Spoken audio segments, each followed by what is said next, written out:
Welcome to episode 13 of Ty's Training Talking with My Dad. I'm Ty, and here with my co-host and wonderful father, Mr. C, Tim Andrews.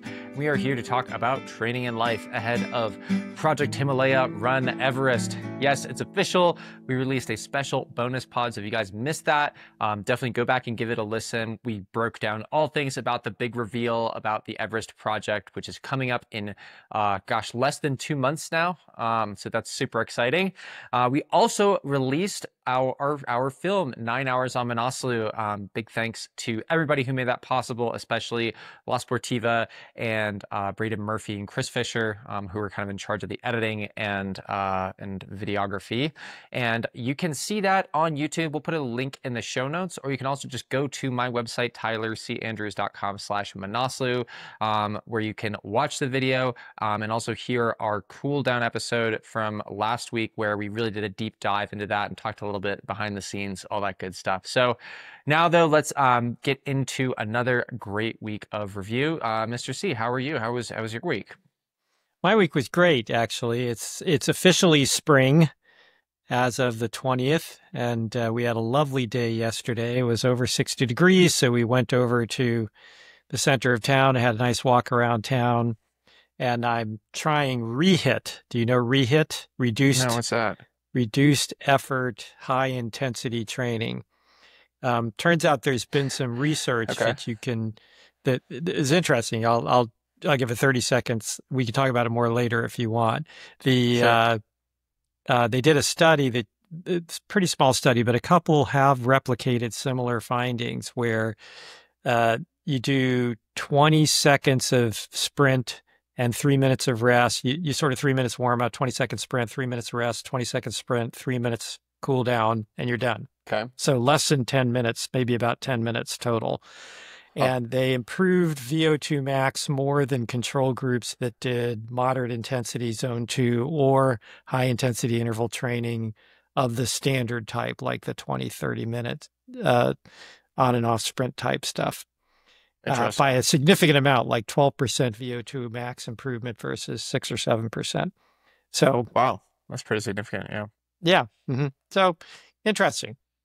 Big time saver. Yeah.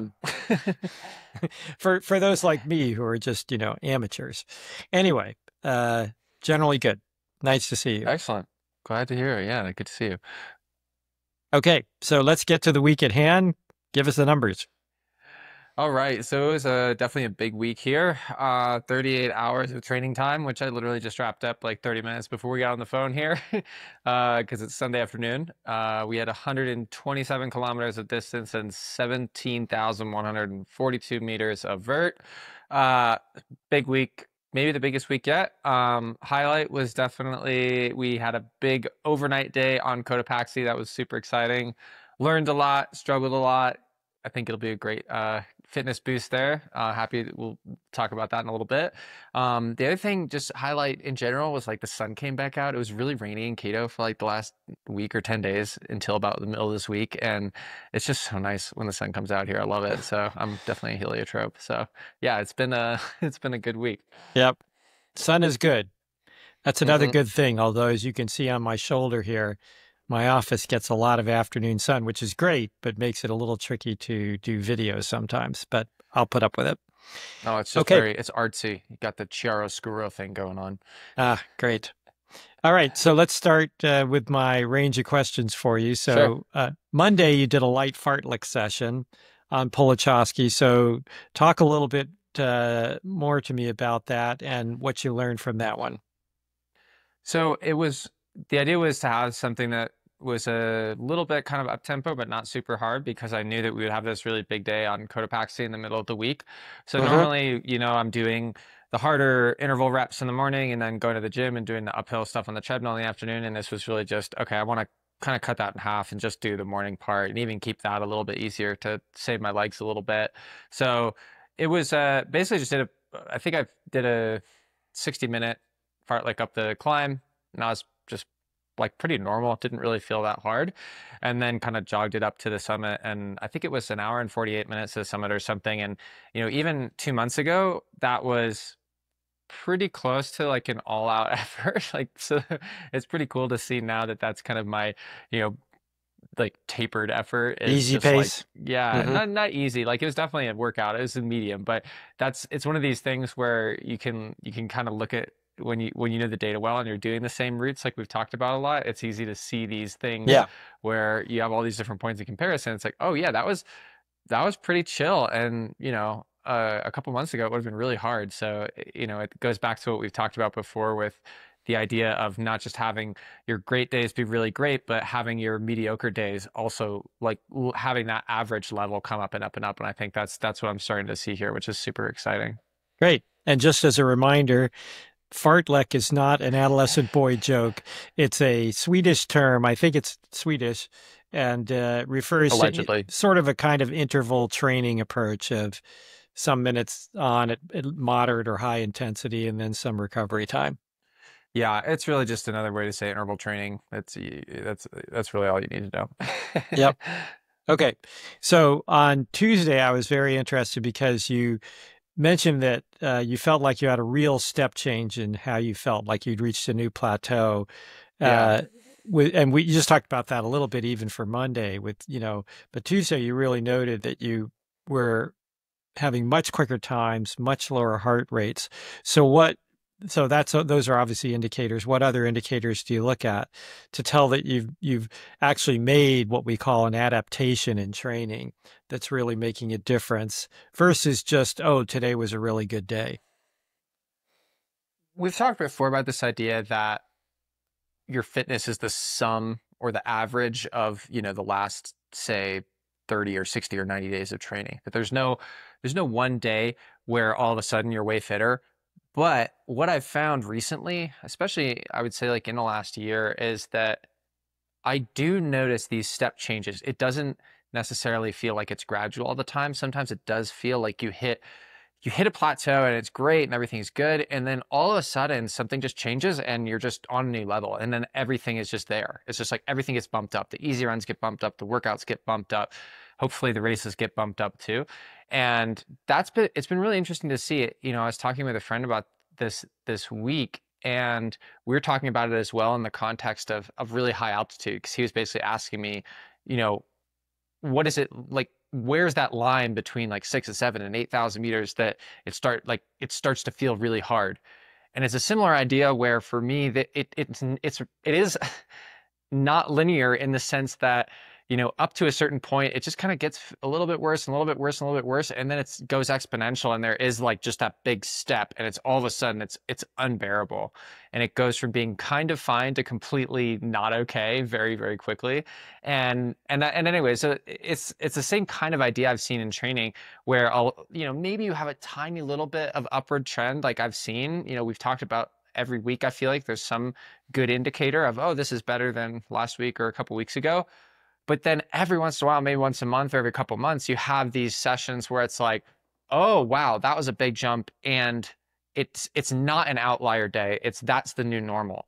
So that's really what I look for is it's one thing to have one good day. That's really exciting. And that was what I wrote about on Tuesday. But then even, you know, today, this morning was another example where my pace and heart rate and effort, like all those things pretty much lined up. And it's okay, maybe this is just the new normal and I have made one of those steps. And it's really exciting to see that because, you know, that's why we train is to get better. And sometimes it's very gradual. And then sometimes you even go down a little bit when you get really tired. And then sometimes you have those really big jumps. And that's what we're really looking for. Okay, great. Well, let's hope it is.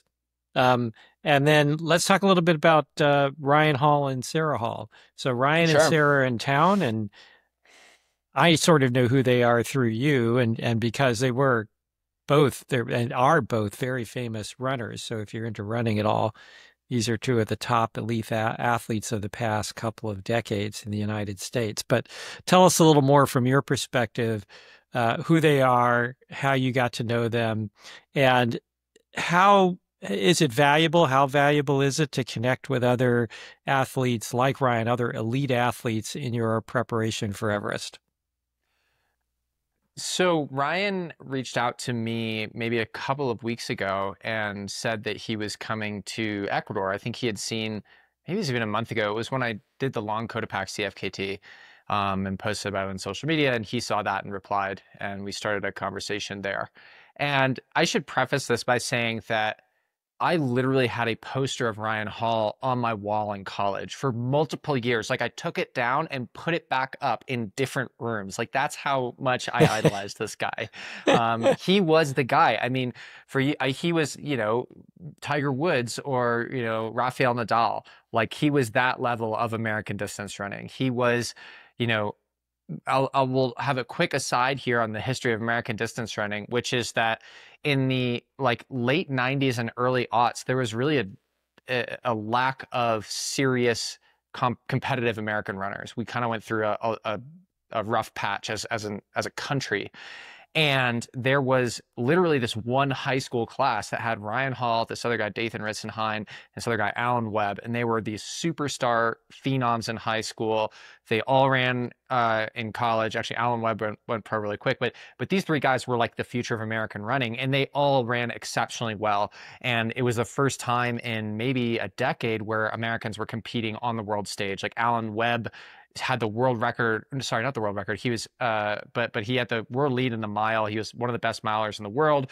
Ritzenhein ran sub 60.5 marathon back when that was a big deal, and sub 13 in 5K.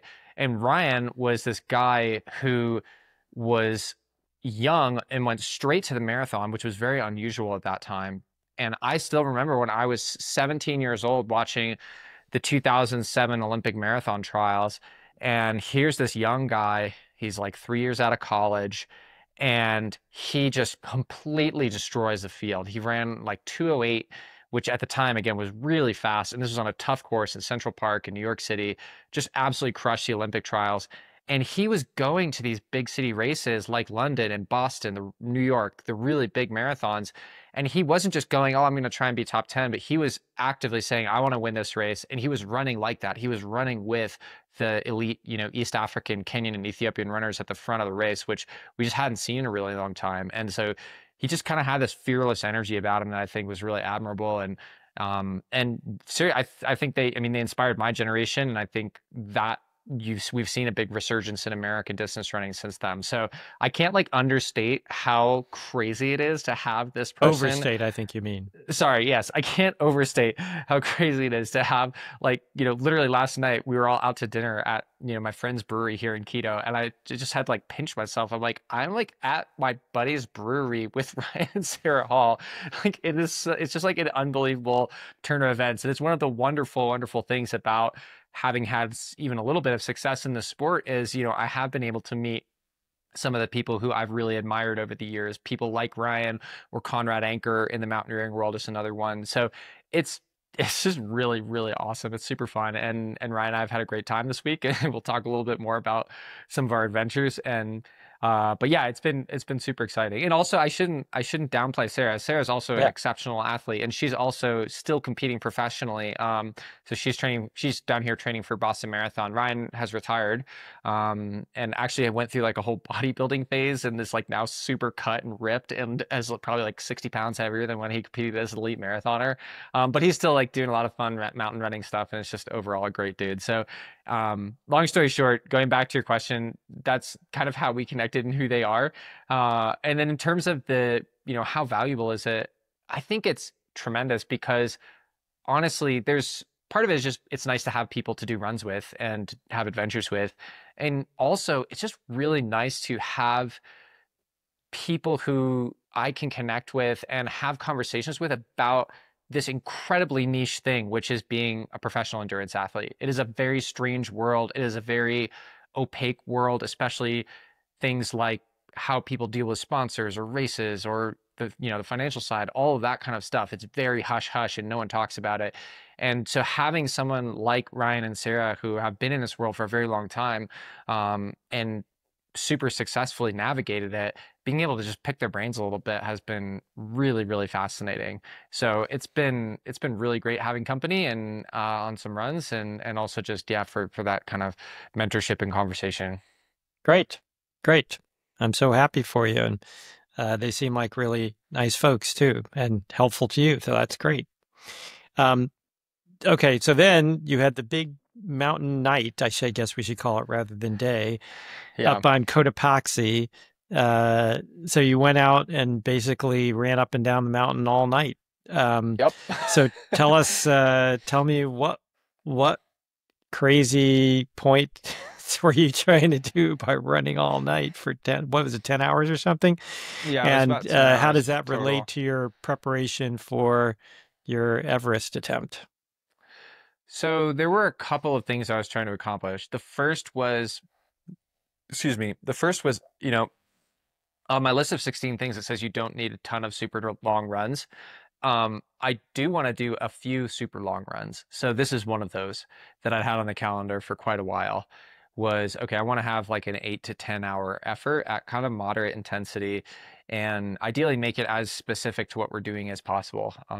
So that meant going back out to Cotopaxi. It was my third trip out there this year. And basically just yeah, like you said, doing laps up and down the mountain all night. And the all night part serves two purposes. One is that it's very likely that I'm going to be on Everest literally all night for at least one night. That's number one. Is just it's really hard to do that stuff. And so anytime I have the opportunity to practice that where it actually makes sense is important because you just don't pull a lot of all-nighters. At least I don't. It's really hard on the body and it's hard from a recovery perspective. And it's not something I do regularly. So I wanted actively to like I literally didn't go to bed. I just, we got to Cotopaxi National Park, we got our kit ready, we ate dinner, or I guess kind of breakfast, like had coffee, and then left. Like there was no pretending to like sleep or take a nap or anything. It was just, okay, we're going out. And I really haven't done that many times at all. So every time you do something that haven't done frequently, you learn a lot. And that was one of my experiences. So that was the number one goal, was just practice being out all night. The other reason that we did it all night is uh, I think we've probably talked about this before, but most of the mountains here in the Andes are actually climbed overnight in general because it's when the snow and the weather are usually the most stable. So normally, if you're in Colorado, say, you can hike in the morning and be down by the afternoon. As long as there's no storms, you're fine. Here, the sun is so strong that by about 10 o'clock in the morning, the glacier gets really sloppy. So A, it's just harder to go up and down, and B, if there's something that's going to slide or some ice that might fall down in a dangerous way or an avalanche, is much more likely to happen in that midday to afternoon range. So the kind of rule of thumb with all the glaciated peaks here in Ecuador, you try to be off the mountain by about 10 o'clock, which is quite early. So that was really the whole plan. Was, okay, we're going to start at 8. We're going to go to 8 p.m., I should say. We're going to start at 8 p.m. We're going to go to 6 a.m. And I had mapped out a route that just went from the bottom, essentially where the mountain started getting steep, and cut straight up, no switchbacks or anything, just as steep as possible, a line as I could draw. Got up onto the snow, and then we went, I think, about 400 or 500 meters on the snow. We did not go all the way to the summit and back because there actually was a really big avalanche on Cotopaxi a few days before this. And so the upper conditions on the mountain were not super safe, especially for soloing. So decided to, again, we're not trying to take any risk here. This is just fitness. This is just training. So that was it. It was just, I think from 4,000 to about 5,400 meters. So 1,400 meters, like 5,000 feet, just up and down, super steep all night. We had a truck at the bottom. It was kind of set up like a little aid station. So we had gels and snacks and stuff in there, and kind of came down each lap, reloaded the whole little backpack, and just chucked it up again. So it was a big night, learned a lot, and yeah, I think it's going to be a really good training stimulus and also just opportunity to kind of dial in the very last, little tweaks on my gear and fueling and stuff like that. Okay, good. So yeah, that makes a lot of sense, I guess, because it's such a long run up Everest, and you have the same issue that you need to be off the mountain, Exactly. maybe not by 10, but pretty quickly once the Yeah. daylight gets going. And It's people generally a rule forget. of thumb that the weather in the mountains, it gets worse in the afternoons. So that's Yeah, why they literally call it an alpine start, is when you start in the dark for yeah. a morning summit. And when you're that high up, the sun is just that much more intense, presuming it's out. So it's going to Yep. do that much more melting and destabilization of the glaciers. Yep. Okay. Um, so I certainly got my attention when you talked about your heel bothering you. Yeah. So what happened there, and how worried are you about that? And what are you doing now, if anything, in response to that? Has it happened to you before this, or was this the first time? This is definitely the most that's bothered me, certainly in recent memory. I mean, here's the thing, like I have scar tissue in there from the surgery, so like it's stiff every morning. I have to do some little mobility stuff to kind of wake it up. But it doesn't usually bother me. And like we've talked about in training and racing, it's been a just absolute night and day difference. But I definitely still notice it every once in a while. It's like it's not like it's just gone forever. Like I still know it's there. That said, this evening definitely felt more so. And I think, there's this adage that I tell my athletes that I think I need to listen to, and it was one of my notes afterwards is uh basically what is it? Spend a minute now to save an hour later. Basically don't let little things become big things. And I think Yep. that was the thing with my heel is one of the things I've noticed is if I let my lower leg get really tight, and I don't work it out or stretch it a little bit, then it's kind of a vicious cycle where it gets tight, it pulls, it causes inflammation, that makes it more tight, it like impacts the mobility. So it's a big it's a big problem if I don't take care of it, and it's not a big problem if I do. The good news was that with this circumstance, and viewers, we want to give you the, full warts and all here. The good news is that basically it didn't bother me at all within like 12 hours afterwards. So I think it was a very acute thing. And I think that part of it was just what I said. I didn't take that time early to kind of work it out when I started feeling a little bit of tightness. And the other really big thing, well, actually, I'll say two other things. One was I was using a different pair of shoes. I was using my more kind of mountain shoes, which I haven't worn in a while. So it's possibly those were literally just kind of rubbing in a way that was irritating it. So that's something else I'm going to work on is just wearing those a little bit more and making sure there's no hot spots. If I need to pad it with a little bit more Yep. fabric or foam or something, that's Yep. that's totally fine. The other is that the terrain is on Cotopaxi is unique in that it's very sandy. It's a volcano, so you have all this fine volcanic sand, and it's a lot of really unstable surface, really a lot of sliding, pretty different again from what I've been on and what I will be on in the Himalaya. So that's and that I know that sandy kind of the way that it just torques the ankle a little bit has irritated it in the past. So I think it was probably a perfect storm of all those kind of things. Like at the time, it felt very frustrating and I was a little bit concerned with how much it was bothering me. But in retrospect, given how quickly the pain and inflammation went down afterwards and how I've been able to basically feel normal the last 3 or 4 days since then. I don't think it's something I'm concerned about in the long term, but it's definitely something I want to address all those things. I want to check out the shoes. I want to make sure that I am doing everything I can to keep that lower leg really nice and loose, especially right before a big effort like that. I think that's the most important. Okay. Keep massaging, keep working on that leg. Yeah, Mm-hmm. no, that's why we got Dr. Vanessa. She's our PT here in Keto, and she takes really good care of us. So it's all good. Good. Good. All right. So then the other part, as you said, about this effort on Cotopaxi was gaining some learning because you don't get a chance to do these kinds of things that often. So, and you talked a little bit about a number of things, your headlamp running out way too early, taking too much time in transition. So how important those are not physical activities, but they are logistical activities that can make a big difference in a record-setting attempt. So how important are they compared to just the physical training itself? The physical training is the most important, obviously, but the logistical stuff, especially on a really big mountain project like Everest, is honestly it can completely derail things. I mean, if your headlamp dies and you don't have a backup and there's no moon or anything, like you're in a lot of trouble if you're up high on a mountain and it's the middle of the night. That's a really big problem. So there are logistical things that can really become serious problems. And I think we talked about this on maybe it was on the Cotopaxi thing, but I look at these really big days as opportunities to make mistakes now so that I don't make them later, so that I can look at what went wrong and then use that as, okay, what went wrong? What could I have done differently? And then do that next time so that that stuff doesn't happen. The first thing I do after a big effort like this is jot down a whole bunch of notes like that. Yep. And okay, this went well, this didn't go well. And again, if you want to I think that's in my log. So if you, go to my Substack, you can check that out. But, things that went really well, the fueling went really well, the pacing went really well.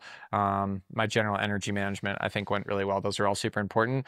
Some of the gear stuff, yeah, the headlamp was a big problem. And I've been, over the last couple of days, even just reaching out to some friends, and especially in the ultra running community and mountaineering community, to kind of try and get a better sense of that, because here's the thing with the logistics for me, and maybe this is just me personally, is I tend to get extremely frustrated when my gear doesn't work the way I want it to on a big day like this, because I put a lot of effort into prepping this stuff. And obviously I put a ton of effort into my preparation and fitness. And so then the idea that, oh my gosh, I'm going to have to spend like an extra minute here changing my headlamp battery or something like that. Do you know how hard I worked for that minute, like over the last months and months. So it is frustrating in that sense sometimes to have, like, I guess the point here is it's more the fact that the gear can really fuck with my headspace and mood than it actually causes a lot of problems. It can certainly cause problems, like the headlamp example. If I had a backup, it wasn't a big deal. But if I didn't, that would be a big deal. It's more that, there are little things like, oh, I can't pull this zipper up with my mitten on. And they just really get under my skin, and I just lose my temper, honestly. Like, it's something I need to work on, because things do go wrong. But that's a big part of why I try to minimize the, just the possibility that gear stuff can go wrong, and have that as dialed as possible. So yeah, I think it's twofold. It's, we obviously want to make sure that everything is running smoothly. And then I also want to just like make sure I'm not like having a temper tantrum like halfway up Everest. Yeah, well, it's understandable, as much effort as you're putting into the physical training, that you don't want some silly logistical thing to mess the effort up. Absolutely. Yeah. Okay. Exactly. Cool. Thanks.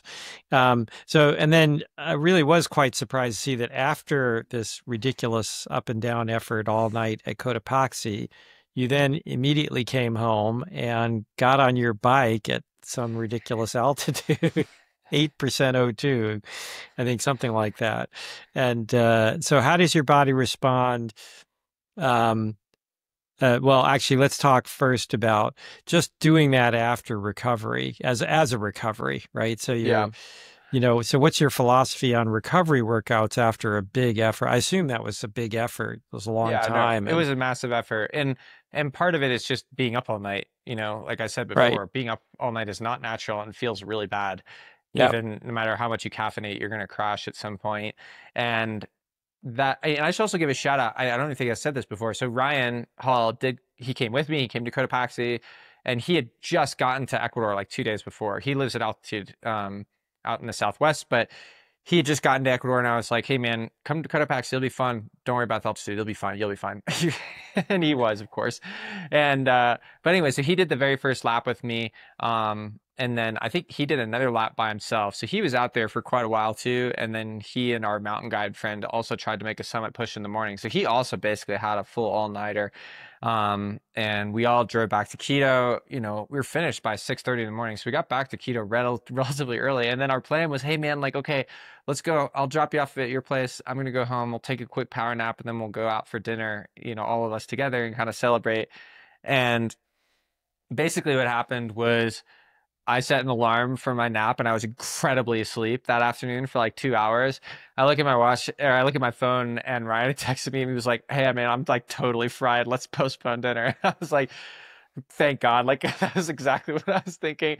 And so then, like, I'm up, and it's, I don't know, 3 or 4 o'clock in the afternoon. And honestly, I just like, my body was really stiff and swollen. That happens a lot to me after really big, long efforts. Like, my ankles and stuff will retain a lot of fluid and just have some inflammation there. So it really wasn't, oh man, I need to go train. It was more just, I'm going to feel a lot better if I just get on the bike and sweat for a little while, at a super low intensity. And so that was what I did. I just got on a bike and watched some Severance, and felt a lot better afterwards, and ate dinner and went back to sleep and slept for like 14 hours. Okay. So you just happen to be up. There's no thinking about what kind of recovery workout you do after such a big effort on Cotopaxi. I think that in general, and I tell the athletes I coach this, if you can do anything that's going to just promote a little tiny bit of blood flow and mobility after a really monster effort, whether Yep. that's a marathon or an ultra or, some stupid long training session like this, whatever it is, if you can go for a walk, if you can do a bike ride, pool is excellent because you have a positive pressure system of the water. But really, it's just whatever you can do. If you're totally wrecked, you just need to sleep. That's great. But, for me, I was awake. I was like, okay, I've got a little bit of a second wind here for a few hours. So I'd like to do something because, again, it's just going to make me feel better. So it's not thinking about, oh, I have to do this from a training perspective. It's thinking about it as this is just going to make me feel better as a human. And then it's going to make me feel better tomorrow. My training tomorrow will probably go better. I'm going to feel better. So it really is true recovery in that sense. It's not about, trying to sneak in any more gains. Okay. That makes sense. Yep. So, and I've certainly heard that even as an amateur a lot that, um, when I was young, long ago, when dinosaurs still roamed the earth, there was this thing about resting a lot after you'd had a big effort and getting off your feet and doing stuff like that. And I think one thing that's been true almost across biology and physiology and medicine is we've discovered that motion is a good thing. And you should Yeah. keep in motion as soon as possible after any physiological event, whether it's a big workout or surgery. We used to think after surgery Yep. you had to rest a lot. And now I remember I've had arthroscopic surgery on my knee twice. And the first time I was off my knee for, I don't know, weeks. And the second time I was on my knee the day of surgery. They had me up and Wow. walking. Really? I Yep. didn't know that. That's crazy. Yeah, because because what they've learned is two things. You atrophy incredibly quickly. Your muscles atrophy in like a week at an unbelievable Hmm. level. So getting back to any kind of motion and effort to avoid muscle atrophy is really important after something like that. And the other thing is your joints get arthritic and stiffen up if you don't move them. So yeah. Mm-hmm. So that makes a lot. And then they extended that to recovery training that, oh, you really shouldn't just stop and do nothing after a big effort. You need to do it, but you need to do it the right way. You need to do it mildly. And you're just, as you said, you're trying to improve blood flow and do things like that just help promote recovery. Yep. Okay, so let's go back to the O2 discussion. So now you're trying to crank up, you said in your notes, as high as you can, basically. I think you said 7,700 meters or some ridiculous altitude, 8% oxygen. Yeah. And so that's only 500 meters higher than you are already doing. But how does it feel? How do you respond differently at that altitude? It's been interesting because that one was an easier transition than the last one. I think the last one was 6.6 to 7.2. So I don't know what that means. Like all this stuff is so baffling. Yeah. It's really, really interesting. And I've seen some interesting patterns with heart rate and breathing that we've talked about. And the only thing to me that really matters, I guess, is that I have consistently seen a trend towards higher tolerance of more hypoxia. That's really it over a matter of months. We're not day to day, just, when we look at the last, whatever it's been, almost 2 months of playing with this stuff. Excuse me. Yep. And that's the most important thing is that the long-term trend is up. I remember the first couple workouts I did at like not even 6,000 meters felt pretty hard. And now I'm almost at 8,000 meters and it just feels kind of fine. Like I think I literally just wrote in my training log today. It's like I'm at this point where especially the bike workouts, they don't feel hard. It really is almost all mental. It's just a matter of, can you just tolerate this discomfort for another 45 minutes or hour or whatever it is, Mm-hmm. there's no one moment in it that actually feels particularly challenging. It's just, it always feels pretty uncomfortable. And that's really how I think about my experience up really high up, like 8,000 meters in the mountains. it's not hard to walk that slow. There's nothing mechanically challenging about that at all.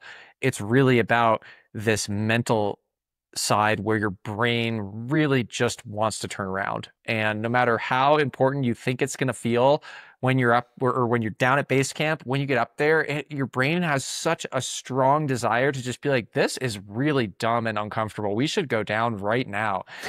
Even if you're 50 meters from the summit and you're setting a record or something, your like animal monkey brain kicks in and is like, this is not a good place to be. We should not be here. We should go down immediately. Yeah. And so mostly right. 100%. Yeah. It's objectively correct. That's a very dumb place to be. But I think that's really what I'm experiencing, is that same sensation every day. And I think it's a great thing to practice, because that is really the crux, is literally just quieting your mind and lying to it and saying, it's okay. Just give me 10 more steps. That's really what it's all about. Yeah. And that's how it kind of feels on the bike right now. It's, I look at my watch and it's like, oh, another minute. That's good. Let's do another one of those. Like it's literally just, but it's weird, because it is different than marathon training or track training, where sometimes it just feels really hard and you're literally not sure if you can finish the run physically. Like, I never doubt that I can finish one of these training sessions physically. It's just, do you actually want to do it, and do you have the willpower to get through it? That's literally all it is. It's an interesting thing. Yes, indeed. Indeed. That's the thing about extreme performance, is you're overcoming a lot of different things, and a lot of them are just mental, as you noted. Yep. Okay. So on a lighter note, you mentioned you just finished watching season finale, of Severance, which is a very popular series. And so it seems no like compensation from them. We give them free plugs. That's a great show. Y'all should go watch it. Seems like you have the same insane self-discipline with your TV watching as your training. So you set it up so that there's this one episode that you timed perfectly with the release that you can watch, so that the release of the finale and your exercise is timed purposely. Is that something you do actually think about, or what's the idea behind that? Yeah, 100%. I mean, this one was very active. It was actually kind of a coincidence. Well, no, I guess it wasn't a coincidence, because I'd heard about the show for a while, and I never watched season one. And for context, season one came out like years ago, like three or 4 or 5 years ago, I think. And I never watched it back then. And I heard about it because Ben Stiller, who is the director, was on a podcast that I really like. And I was like, oh, and Connor talks about the show. I should watch that show. And so I watched season one, I don't know, like 2 or 3 weeks ago. And each season, I think, is 10 episodes. So I was, this is where I do set up little incentive things for myself, where I have to do something like the bicycle, where it's like, okay, I'm only going to watch one episode a day for these 10 days. So, I'll watch the first season. It takes 10 days. And then I looked on the internet, and season 2 was still being like dripped out. It wasn't one of these where they just release all of it. And I saw, okay, I think the season finale was on March 21st or something. So, okay, season 2 is 10 episodes. Okay, so now I need to take a little break from Severance, and then I can start again on like March 12th. And then if I watch one episode a day again, then I will perfectly time it to be able to watch this season finale when it's finished, And so, yeah, it's kind of a funny thing, but it's also, it is like, I actually think it's a really powerful control device. And I tell my athletes to do this as well, which is, especially if you're someone who struggles with motivation, having something, whether it's a TV show or a podcast or an audiobook or music or a certain person, but whatever that thing is, have that thing only associated with exercise. And I will also do that with like audiobooks. If I'm really into an audiobook, I will actively not listen to it unless I'm exercising, so that I have that positive feedback. Oh, cool. I get to go train, and I get to see what happens next in this book. Or, I get to go listen to my favorite podcast today because it's Wednesday and it comes out, but I'm only going to do it while I'm training. So there's a lot of things like that I've kind of used these, media things as a way to, not necessarily distract myself. I still enjoy the training, but it's just a positive incentive. It helps with that sense of, oh, I'm tired and maybe I don't want to do this. It's just another thing about training that makes it more exciting and more fun, so that you can have something to look forward to. And so, yeah, I think it's a fun thing to play around with. And yeah, I definitely have like maybe a little bit of self-control there that, I don't know. I've never just like sat down and binged watched an entire series. I enjoy, it's like if I had a giant chocolate cake, it's like I'll take a little bite and then have more tomorrow or something, you know? So it's the same idea. I feel like I Yeah. enjoy it more when I spread it out over Spread 10 it out a days little bit, right? versus, taking it all in one sitting. Yeah. Although you're watching it every day, which, Yeah, you know, yeah, it's but still, it's a it's lot still, different yeah. than watching the whole thing at once. Yep. Yep. Okay. Well, glad and it was a good series, clearly from your perspective. I really liked it. Yeah, I found it super engaging. I think it was the reason I really liked it, and I talked to Connor a little bit about this, is it's one of the few pieces of especially television that I've seen recently that felt really original in how it was presented and just what the story was and how Uh-huh. the characters interacted. They're just every episode I was like what is going on? I have no idea what's going to happen. And that is so engaging for me as a viewer of just really being not and not in like a clickbaity kind of way of like, oh, who done it? You know, like that kind of thing. It didn't feel like that at all. It just felt like this is a really fascinating little universe that they've created for this story. And I just want to understand all the different parts of it and how it's all related, you know? And one last question. So Ben Stiller, is that Ben Stiller of the Hmm. famous funny person Ben Stiller? Yeah. Yeah, the Ben Because this Stiller isn't a is the particularly funny show, as I it's understand not, it. no. There's definitely a little bit of humor, but it's definitely not a comedy. Yeah, And yeah, I mean, I would never have guessed that Ben Stiller, yeah, like yeah, Zoolander, Ben Stiller was the director of this yeah. like Exactly. kind of dark, like spooky show. So it's Yeah. it's super cool. I Okay. liked it a lot. Okay. And we have no affiliation. We get no financial Yeah, reward Ben, for you can any of send me my this. check in the mail. Yeah. All right. So one more week to go as we approach the final week in Quito. What's your assessment of where you are, your preparation? How prepared are you for going to the Himalayas, to Nepal? And what, if anything, is left that you'd still like to fine tune? Now I am thinking of it as, oh my gosh, I only have 3 workouts left in keto. Like that's kind of how I'm thinking about the time. I think it's 8 days as of 8 full days, as of tomorrow is what I have left here in keto, which seems very short indeed. Luckily, I had a nice call with my mom a couple days ago to kind of talk through because sometimes I get really stressed out when I have big transitions like this, and this is literally part of what she did for a living was helping stressed out people deal with time management. So kind of like mapped out the whole week, and I feel a lot better about that of just, being able to pack and inventory and all that stuff. So mostly I think it's getting, excuse me, getting through these 3 big workouts over the next 8 days. That's important. In terms of final preparedness, things like that, I don't really think there's a ton left to do. Like I said, there are a few gear things that I really want to get dialed in before I go to Nepal. A couple last modifications of gear and some new things I want to order or swap out of my kit. But otherwise, I feel it's been a really good block and I feel super fit and I'm excited to come see you guys for a day and then fly to Nepal and spend a month training out there before, the big dance. Okay. Well, congratulations on your big effort on Cotopaxi and in general on Thanks. how well your training has gone so far. Anything else that you wanted to add that we haven't covered? No, I think we're good. Let's cut there and we will come back for our cool down. Okay.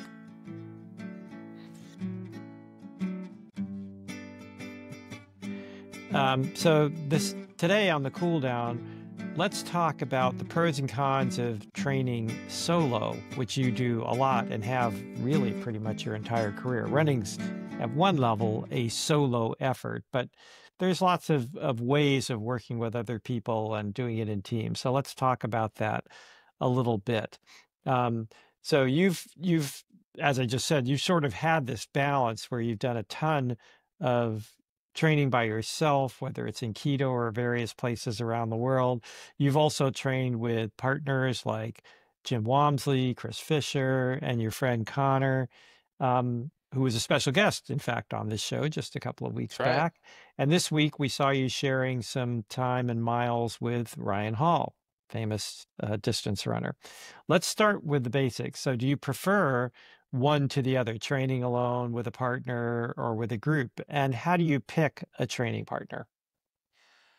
I'm gonna kind of cop out of the answer and say like there's a time and a place for both. I think that being for me personally, I think I benefit a lot from a pretty hefty amount of solo training time, probably more than most people would do, because I think the way my brain works and my training works is I have figured out over many years what works well for me, and it's not necessarily what works well for everybody.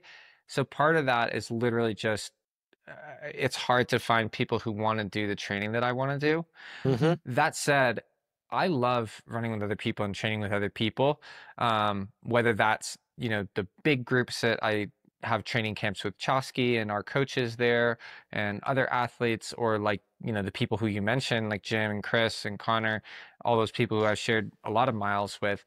I think there's tremendous value in that, both on like a day in, day out, as well as even if, for me, even if it's, once a week or twice a week or something, having a run where I do it with another person, to me, that is tremendously valuable just for the sake of camaraderie and conversation and all those things. I think it's really, really fun. It just makes training more fun. And when you're training Uh-huh. super hard, doing little things to make training fun is great. So I think that's really important. In terms of how to pick a training partner, I heard this aphorism recently that the way that you can tell if a mentor-mentee relationship is a really positive one is if both people think they're getting the best end of the deal. If the mentor thinks they're getting more from the mentee, and if the mentee thinks they're getting the most Right. from the mentor. And Right. that's kind of how I think about picking training partners. I have always gravitated to people who are better than me at the thing that I want to do. So Jim Wamsley is a great example. I started training with Jim. He was much more accomplished than me, much farther along in his career, Yep. and he had all these skills as a mountain and trail runner that I was really interested in. Hmm. And I hope that that was one of those relationships where it's like, okay, I can add a lot and to him and his training and push him a little bit, and hopefully he can, pull me along and teach me a lot as well.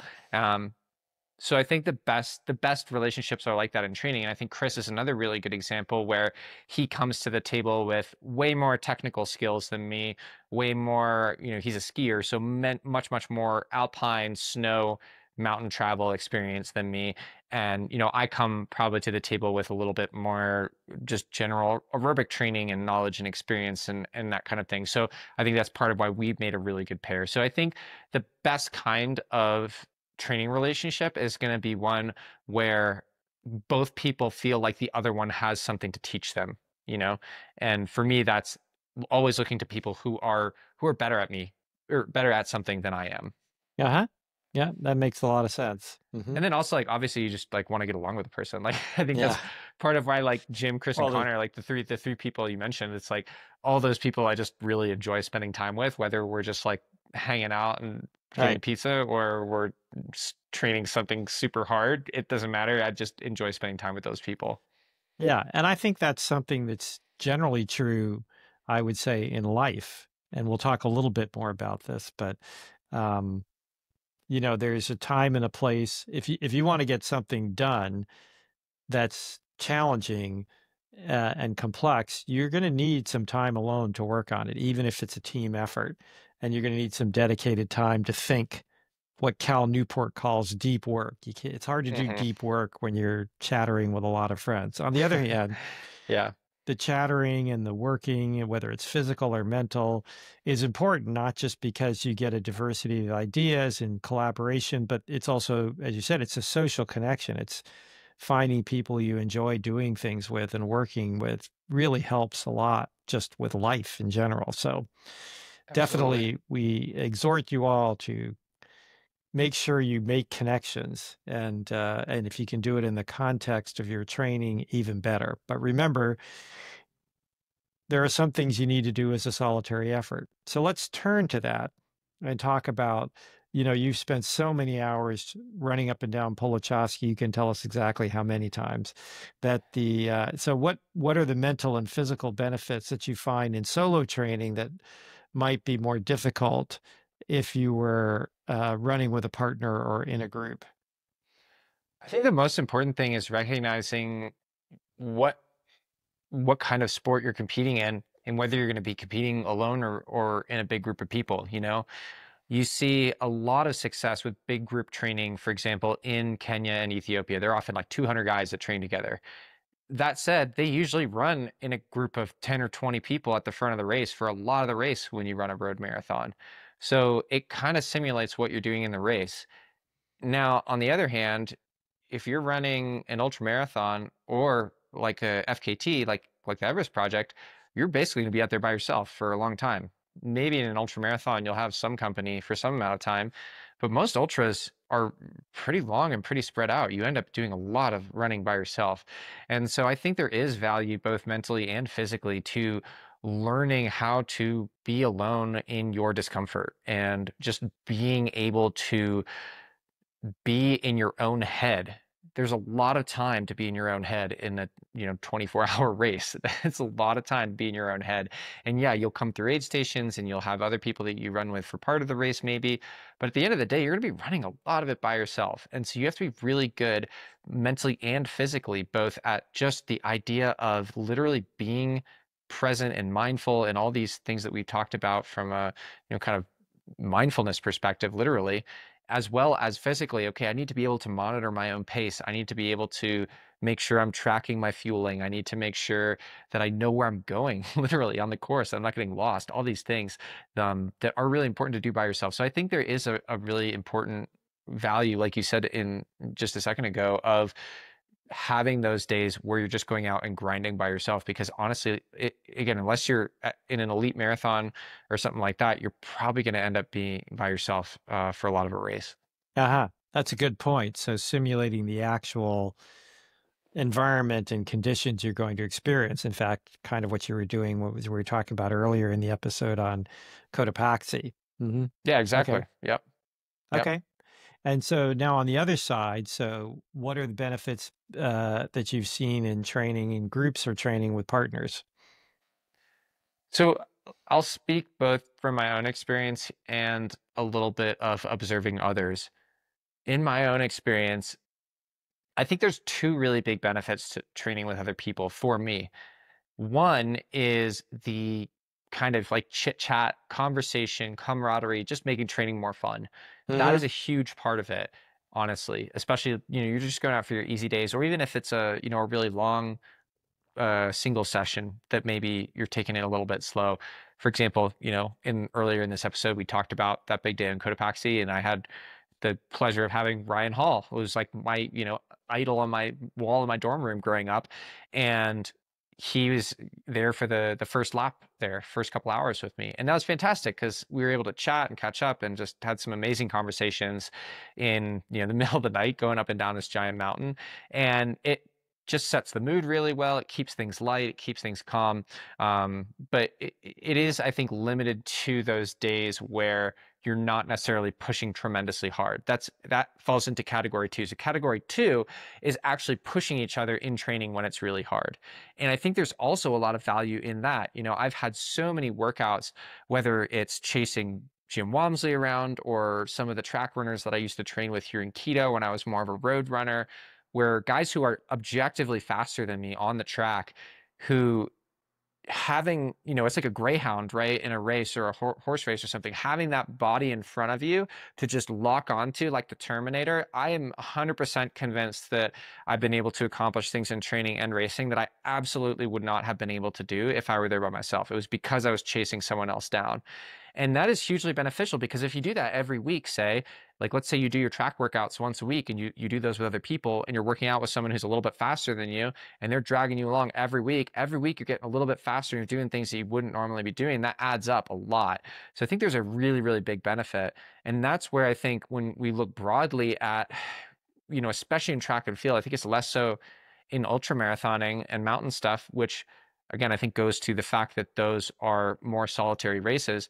But if you look at the best in the world at track and field marathon, none of those guys train by themselves. Every single one of them has people helping them out in workouts, whether it's these groups in, in E10 Kenya or Bakoji Ethiopia, where they literally have 100 guys on the track, all running in a line and just towing each other along. Or it's something like, you know, the Ingebrigtsen brothers are really famous track and field athletes from Norway. He's the best track 1500 3K runner in the world. And he'll literally have his brother like on a bicycle, like right in front of him setting the pace. And so it's this idea of having that camaraderie, but also having literal help and having that person to chase can be so, so valuable. So I think Yep. there's a huge value in that from a competitive perspective as well as from a kind of camaraderie perspective. That makes a lot of sense. Okay. So now let's talk specifically then about running up Everest, which will be a big solo effort. And as we've said many times on this podcast, certainly over the last couple of podcasts, very, very high, extremely high, the highest mountain in the world. Are there specific things that you want to work on during solo training? Are there things that will be helpful specifically for Everest versus general FKTs, which are, as you said, solitary events for the most part? I try to simulate as much as I can what I expect my competition day will be like. So for Everest, we talked about it earlier in this episode. You know, this is part of why I just did this run on Cotopaxi. It's going to probably be dark. It's going to be cold, Right. and I'm mostly going to be by myself. But even actually, I wasn't even thinking about this, but the way that we did it with Ryan coming with me for the first lap is actually probably a pretty good simulation because Chris will start with me. So having that ability to keep it light, keep it fun for the beginning, and then transitioning into, okay, now it's kind of time to go to work, and I'm going to be by myself. I'm going to be by myself for a very long time in my head, in my body, on this place that is extremely inhospitable. That's, I think it's almost like a callousing of the mind. And that only happens from doing it every day, day after day. And so that's what these, you know, almost 100 laps or whatever up the Polichowski is. That's what it's all about is it's just, okay, going there and putting your head down and just getting to work and knowing that you can do that and you can do it for a really long time.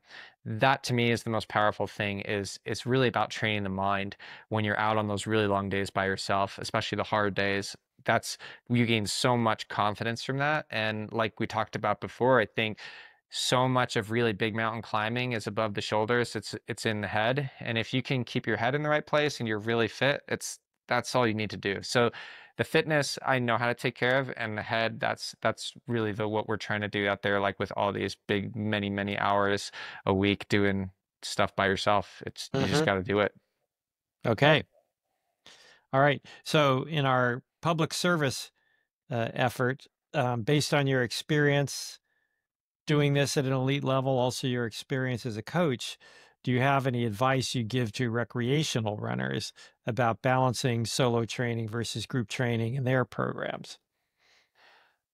Almost always the first piece of advice I give to a new runner is find a running buddy or find a running club.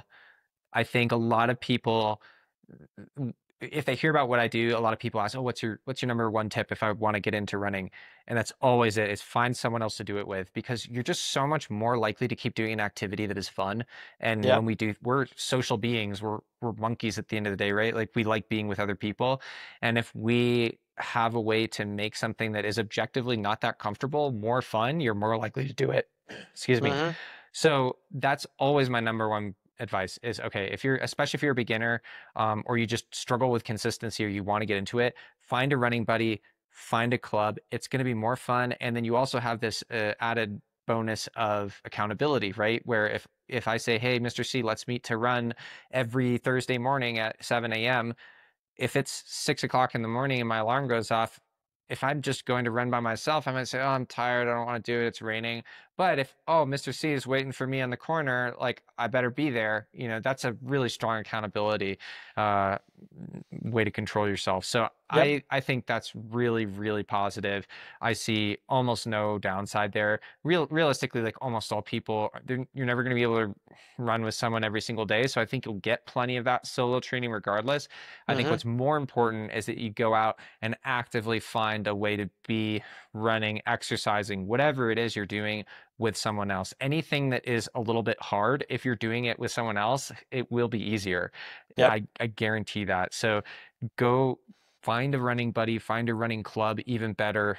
And then set like a recurring date, like I said, like every Thursday morning or whatever it is, but something that both of you guys can stick to. And yeah, it's a great way to develop friendships. It's a great way to make the most of your training and just have more fun with it. Mm-hmm. That's a good point. Excellent points. Thanks for helping out everybody who's out there. Okay. That was all I had to say. You want to add anything else on this? No, I think we're good. I think that big takeaway is, yeah, training with other people is amazing. It's fantastic. It'll make you a better runner. And, Mm-hmm. also, especially if you're training for something where you're going to have to be solo, you better do a little bit of solo training there too, at least. So Mm-hmm. it's a mixed bag, but I think Mm-hmm. the most important one is making sure you have at least some days where you're training with others for sure. Special guest arriving late. Thea the Speaking cat. of speaking of having other people, or I guess other animals, that helps. There's Yeah. we got Mr. C's cat making a podcast guest appearance, Theodosia. I think this is her Okay. second podcast appearance. Yeah, maybe. All right. You want to read us out Uh, then? Excellent. Yeah. All right. Well, thank you all for listening. Please send any feedback, questions, comments, concerns, hopes, dreams. You can send those to my email, ty@chosky.run, or DM me, Tyler C. Andrews, on Instagram. Remember, you can read my raw training logs. This is a multimedia project at tylercandrews.com or via Substack at tylercandrews.substack.com. Ty's Training is a Chosky media production and brought to you by Chosky Endurance Collective, the world's leader in online coaching, travel, and community for endurance athletes. Thanks for listening, guys, and we'll talk to you next week. Ciao.